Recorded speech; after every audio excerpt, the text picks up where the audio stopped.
The world of Marvel Comics is home to some of the most popular superheroes in the entire world. From the company's humble beginnings in the early 1940s to its modern day success as the epicenter of popular culture, Marvel's colourful cast of crime fighters has infiltrated virtually every aspect of modern media. However, while characters like Spider-Man and the X-Men have been beloved outside the printed page for decades, and the likes of the Avengers, Black Panther and the Guardians of the Galaxy have become true household names in more recent years, when it comes to the most important characters in Marvel's rich and vast universe, there's always one group of heroes that immediately spring to mind. One who embodies not only the brilliance of Marvel's approach to storytelling, but also have a deeply significant place in both the company's fictional and real-world history. Created by Stan Lee and Jack Kirby in 1961, this ensemble is responsible for transforming Marvel from a once popular business now facing obscurity to being an unquestionable trailblazer for the next generation of media, and that group is none other than the Fantastic Four. In many ways, the Fantastic Four are the heart of Marvel's universe, serving as the launching pad for the company's resurgence in the 1960s, helping to not only regain interest in the company's comics, but also being the place where many other popular heroes and villains would make their names known. It's in their origin and creation that the story of Reed, Sue, Ben, and Johnny is best felt, as without them, the future of Marvel, comics, and mainstream media as a whole would likely look entirely different. Their significance in the history of the genre is unquestionable, and in this video, I want to explain the history behind how this team came to be, discuss the behind the scenes factors going on at Marvel Comics at this time, and how the team of Lee and Kirby gambled their entire career on a band of unlikely heroes, and how this risk not only paid off, but spawned an entirely new dawn for the superhero medium, with the Fantastic Four leading the charge as the team who saved Marvel Comics.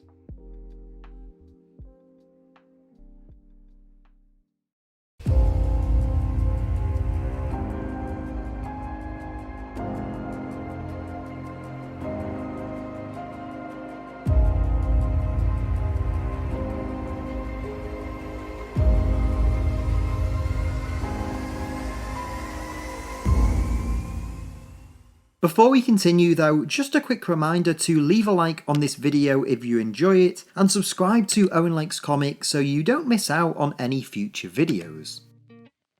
To truly understand what makes the Fantastic Four's creation so important, we first have to go back to the very beginning. You see, in 1935, what could largely be considered the first ever modern comic was released, in the form of New Fun Comics issue 1. While this wasn't necessarily the first book to collect comic stories, with many others existing at this time that reprinted pages from popular newspaper strips, New Fun represented the first real attempt to tell new stories contained within the pages of a singular book. This format was the brainchild of publisher Malcolm Wheeler Nicholson, a former pulp magazine writer turned entrepreneur who, alongside his company National Allied Publications, would bring comic books to the height of their popularity over the next several years. With New Fun being a big success, National began producing many other original comics, and in 1938, the company struck gold when they hired Jerry Siegel and Joe Shuster to create a brand new hero in the form of Superman. Action Comics issue 1, Superman's first appearance, would quite literally change everything, with readers being quickly enamored with the Man of Tomorrow's larger-than-life adventures, creating a massive demand for other superhero stories. The success of Action Comics and the birth of the superhero genre saw not just National try to capitalise on this trend, but other fledgling companies introduce their own colourful heroes as well. In particular, the recently founded Timely Comics sought to introduce their own slew of heroes. In 1939, the company would unveil the Human Torch and Namor the Submariner in the pages of Marvel Comics issue 1, with this title selling over 900,000 copies across 2 printings, and paving the way for Timely to create even more characters in this style. As such, Timely's owner Martin Goodman entrusted Joe Simon and Jack Kirby to create an all-new hero to capture the present moment, with the duo bringing one of the most genre-defining characters in history to life 2 decades later, when Steve Rogers soared onto the printed page in Captain America Comics issue 1. Now, Cap's eye-catching entrance would immediately grip readers, with the character debuting at a time when America seemed on on the brink of entering the Second World War. He was a hero made perfectly for the present moment, and as such, he became one of the biggest names in all of comics, with Cap's series frequently selling over 1 million copies a month, and even rivaling the figures of DC's Superman. Now, it's important to outline this period of comics history, as it's directly linked to the factors that would lead to the Fantastic Four's creation. The 1940s were a decade when superhero comics were everywhere, and companies like Timely and National were experiencing levels of success even they couldn't have anticipated. However, the 1950s would see much of this come crashing down, as demand for superhero stories shrunk as audiences instead turned to new genres like horror, romance, and western, and the creation of the Comics Code Authority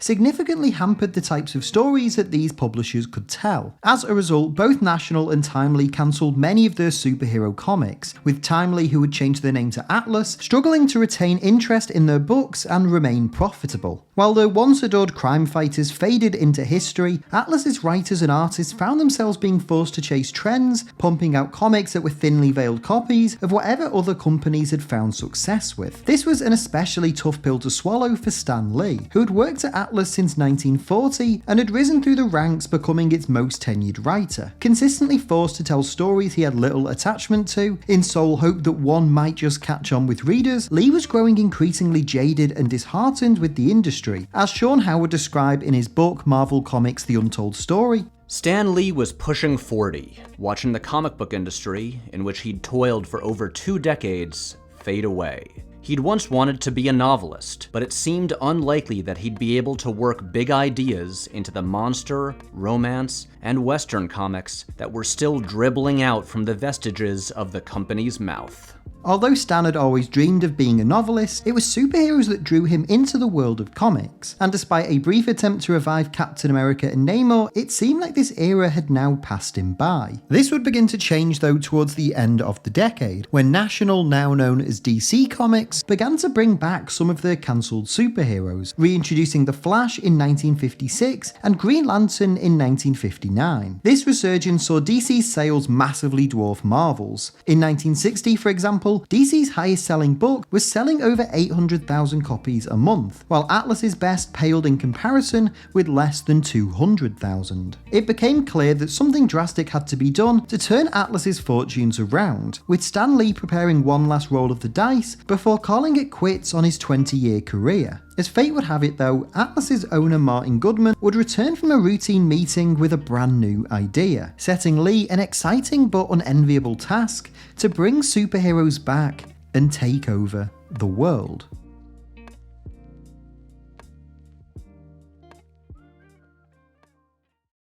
As legend has it, the story of Marvel's resurgence began in the most unlikely of places: a golf course. You see, in early 1961, the company's owner Martin Goodman was allegedly playing golf with a senior figure at DC Comics, who remarked on the success that they had recently experienced with their latest comic book series, the Justice League of America, a team that had debuted the previous year in Brave and the Bold issue 28 and brought together an array of DC's biggest and most popular heroes. Goodman, always keen to follow popular trends, took note of this and returned to Atlas's office and instructed Stan Lee to begin developing ideas for their own title in the same vein as the JLA, as Lee would later recall in the book Origins of Marvel Comics. Martin mentioned that he had noticed one of the titles published by National Comics seemed to be selling better than most. It was a book called The Justice League of America, and it was composed of a team of superheroes. If the Justice League is selling, spoke he, why don't we put out a comic book that features a team of superheroes? As the spectre of turning 40 loomed large over him, this was to be Lee's last attempt to try and achieve his dreams and create the next big superhero comic. To accomplish this, Lee looked to Atlas's past, recruiting an artist who had both worked at the company during its heyday and helped create arguably its most successful character, Jack Kirby. Kirby, after initially leaving Timely in 1942 alongside Joe Simon, spent the following 15 years working primarily as a freelancer, before beginning to work at Atlas once again in 1958. Kirby made his return to Atlas at a time when the company was on the verge of going out of business, and felt determined to do his part in trying to turn its fortunes around and restoring Atlas to its former glory. As his longtime assistant Mark Evanier would later write in his biography Kirby King of Comics, Jack told of walking into the offices one day around 1961 and found Stan weeping. The comic line had been discontinued. They were taking out the office furniture, Kirby recalled on more than one occasion. I told them to stop. I told Martin we could turn the company around if he'd just hang in there. With Kirby now on board, the duo quickly got to work devising their new team of costumed heroes. Now, the story of how the Fantastic Four were created is often quite contradictory, depending on whose accounts you listen to. With that said though, there are several influences and factors that played a key role in determining what this new band of characters would be like. Above all else, the Fantastic Four aren't your traditional superheroes, not in the same way Captain America or the various members of the Justice League are. Not only are they a team of scientists using their abilities to explore the unknown, but for their first several issues, they weren't even presented wearing superhero costumes. The reasoning behind this is interesting, as during this period, Atlas's comics were actually being distributed by a company called Independent News, who just so happened to be owned by the parent company of DC Comics. Having this control over their biggest competitors, Independent News only allowed Atlas to publish a total of 8 books a month, and could refuse to distribute any titles that they felt were a direct competition to DC's. Because of this, Lee and Kirby made the decision to essentially hide the Fantastic Four's true nature, instead presenting their characters without any of the flair traditionally associated with superheroes, and for the first 2 issues especially, package the series more in the vein of the monster and horror books that the company had been publishing in recent years. While Lee and Kirby's time working on these monster books proved to be a useful skill when crafting their new series, the Fantastic Four also drew influence from several other notable sources. Not only did many notice similarities between the team and the Challengers of the Unknown, a group of heroes created by Kirby during his time at DC Comics, but the pair also took heavy inspiration from the world outside their window, infusing the geopolitical tensions of the Cold War and the space race between America and the USSR. Much like how Captain America symbolized the time of his creation, the Fantastic Four were designed to be a group of heroes who represented the space age, and all of the technological advancements and adventures that many dreamed would happen in this period. It's actually interesting to note that only 4 months before the Fantastic Four's first issue, which featured 4 ambitious astronauts attempting to beat the Soviet Union into space, in the real world the Soviet cosmonaut Yuri Gagarin would become the first person to actually enter outer space. With all of these influences in mind, Lee and Kirby put together their first draft of the team's debut story in July of 1961. Here, the duo would outline the 4 main characters that would make up this new ensemble, attempting to present the Fantastic Four as not just allies and friends, but a full-fledged family. They would have a bond stronger than anything readers had ever seen in a superhero team before, and the interpersonal dynamics and relationships between each member would be a vital part of their stories. Now, this inherently human aspect became a staple of Marvel storytelling throughout the 1960s, but it's here in the formative stages of the Fantastic Four's development that Lee and Kirby found what would be the company's winning formula. For all of their larger-than-life adventures, colourful costumes, and maniacal villains, the Fantastic Four would always still feel like real and ordinary people. As Stan Lee would later explain, I would create a team of superheroes if that was what the marketplace required, but I would do the type of story I myself would enjoy reading if I were a comic book reader, and the characters would be the kind of characters I could personally relate to. They'd be flesh and blood, they'd have their faults and foibles, they'd be fallible and feisty, and most important of all, inside their colorful, costumed booties, they'd still have feet of clay. This idea would be eventually realised in November 1961, when Lee and Kirby's new creation was finally unveiled to the world, and the Fantastic Four flew from the imagination of 2 of comics' greatest minds and straight into the hearts of an entire generation. The debut issue of the Fantastic Four would introduce readers to 4 unlikely heroes: Reed Richards, Susan Storm, Johnny Storm, and Ben Grimm, as they journey into the stars where, after being hit by cosmic rays, they are each transformed with new and extraordinary abilities. In this 36-page issue, we would not only be introduced to this new heroic ensemble, but see them face their first ever villain as they work together to thwart the Mole Man. Now, this issue would prove to be an enormous success for Atlas Comics, and as such, Martin Goodman both encouraged the team of Lee and Kirby to continue on with this new series, but also greenlit several other superhero titles. As such, in the subsequent issues of the Fantastic Four, the duo would introduce more outside-of-the-box concepts and exciting new characters, with the shape-shifting aliens, the Skrulls, debuting in issue 2, issue 4 reintroducing the Golden Age anti-hero Namor, and issue 5 being the first encounter between the Fantastic Four and their arch enemy, Doctor Doom. By the middle of the decade, not only would Lee and Kirby have engrossed readers in the tales of these fantastical new heroes, but also breathed new life into the company now known as Marvel Comics. The success of the Fantastic Four would lead to the creation of many other costumed heroes, such as Spider-Man, the Incredible Hulk, Iron Man, and the X-Men. Despite all of these new and exciting characters though, the Fantastic Four very much remained the central point of Marvel's universe, with the series proving to be an immense hit with readers due to its combination of classic superhero stylings, soap opera-like interpersonal dynamics, and a notable science fiction-inspired tone. Lee and Kirby would work together on the Fantastic Four for a total of 102 issues, with their run eventually concluding in 1970. Now, there are countless stories from this period that highlight the brilliance of their collaboration. However, I think their best work, and the story that best embodies the significance of the Fantastic Four's early years, is the Galactus trilogy published throughout Fantastic Four issues 45 through 50. This cosmic epic would see the heroes attempt to thwart the intergalactic Eater of Worlds and his herald, the Silver Surfer, from devouring and destroying Earth. This story is noteworthy to me because despite the incredibly high stakes, it isn't built around fighting or direct conflict. Instead, how the Fantastic Four defeat Galactus is through their empathy and love of science, with the heroes and Alicia Masters showing the Silver Surfer all the good that humanity can offer, causing him to ask Galactus to spare this world, while Reed wields the Ultimate Nullifier, a weapon from Galactus' homeworld capable of killing a god and forcing the Eater of Worlds to retreat. The Galactus saga is not only often seen as the high point of Lee and Kirby's Fantastic Four series, but one of the best comic book stories of the entire Silver Age. However, despite its immense success, this storyline would also prove to be the beginning of the end for Lee and Kirby's long-time collaboration. You see, while the two had outlined the story of the Galactus saga together, the Silver Surfer was a character solely created by Jack Kirby, and upon the comic's release, he proved to be a massive hit with readers. Because of this, Stan Lee, who was also serving as Marvel's editor, greenlit a solo series for the hero soon after, that he would write, and selected artist John Buscema to draw it. This caused a notable rift between Lee and Kirby, who felt slighted that he wasn't able to either write or draw a character that he had created all by himself. This only intensified Kirby's growing concerns that he wasn't being properly recognised for his contributions for Marvel's success, and eventually the artist would decide to leave the company altogether and join rivals DC Comics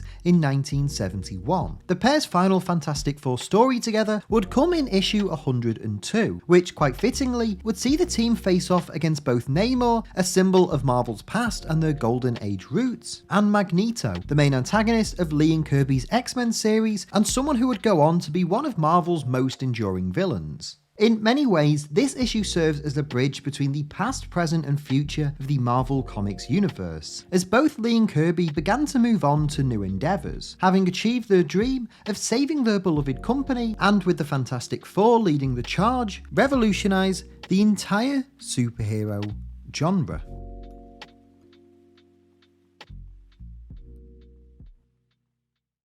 Following the release of Fantastic Four issue 102 in September 1970, Jack Kirby would depart Marvel for DC Comics, where he would embark on launching an ambitious new series of intergalactic stories known collectively as the Fourth World. The news of Kirby's impending departure came as a shock to Stan Lee, who scrambled to replace the King of Comics with a new artist for all of his various titles. For the Fantastic Four, artists like John Buscema and John Romita Sr. would all be drafted in, as Lee himself began to step away from writing duties and instead work primarily as Marvel's publisher. Lee's final Fantastic Four story, bar one brief return in the mid-1980s, would come in issue 125, which saw a return to the writer's horror and monster roots as the heroes were forced to save the Invisible Woman from the creature of the Lost Lagoon. With both of its original creators now having departed the series, the Fantastic Four would continue on as a staple of Marvel Comics for many years, with some of the company's most prominent writers and artists all telling memorable stories with this groundbreaking ensemble. As Marvel continued to cement itself as a staple of popular culture throughout the 1970s, 80s and 90s, the Fantastic Four would remain an ever-present fixture in all of the company's biggest stories, while simultaneously serving as a clear reminder of its humble beginnings. And although today the Fantastic Four may not be Marvel's premier title, with the company actually cancelling the comic series altogether back in 2015 and attempting to give them an emotional send-off in their Secret Wars event, I think the story of their creation and early success is one that highlights not only what makes this team so great, but also so significant in the history of comics. For Marvel especially, given the state they found themselves in by the start of the 1960s, it's very possible that had Lee and Kirby not attempted to create one last superhero title, the entire company may look entirely different today, or even not exist at all. The growth and development of the Marvel Universe throughout the past 60 years is almost entirely built off the back of the Fantastic Four's meteoric rise to the top of the industry, blazing a trail for Marvel to not only create a wide array of now iconic superheroes, but completely turn their fortunes around and cement themselves as a pioneer of superhero storytelling. Because of this, these original Fantastic Four comics stand as not only a testament to Lee and Kirby's incredible ability to tell larger-than-life stories with truly relatable characters, awing readers with their otherworldly adventures and expeditions into the unknown, but also the real problems they were forced to overcome when attempting to bring this team to life. The legacy of Stan Lee, Jack Kirby, and so many others that plied their trade throughout Marvel's darkest hours is felt in every story that features Reed, Sue, Ben, and Johnny, making the Fantastic Four not only a poignant reminder of the company's past, but also the beating heart of the Marvel Universe that would lead the company and its characters into the future. And that's why, in my opinion, the Fantastic Four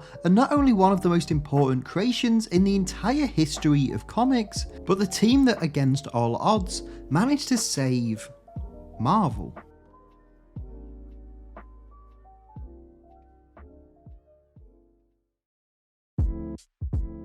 Hey everyone, thank you so much for watching today's video. I hope you enjoyed it. If you did, please make sure to leave a like on this video and leave a comment down below as well. Let me know your thoughts on everything we talked about in today's video. I can't wait to hear what you have to say as always. If you're new to Owen Likes Comics, please make sure to hit the subscribe button and the notify bell so you don't miss out on any future videos. And if you enjoyed this and you want some more, there should be some other videos on screen that you might also enjoy. If you want to help support the channel and help me make more videos, you can do so over at patreon.com/OwenLikesComics. Or if you just want some more of me, you can follow me on Twitter just at Owen Likes Comics. But that's all for this video though. Again, thank you all so much for watching. I hope you enjoyed it, and hopefully I'll see you next time. But until then, take care and keep reading.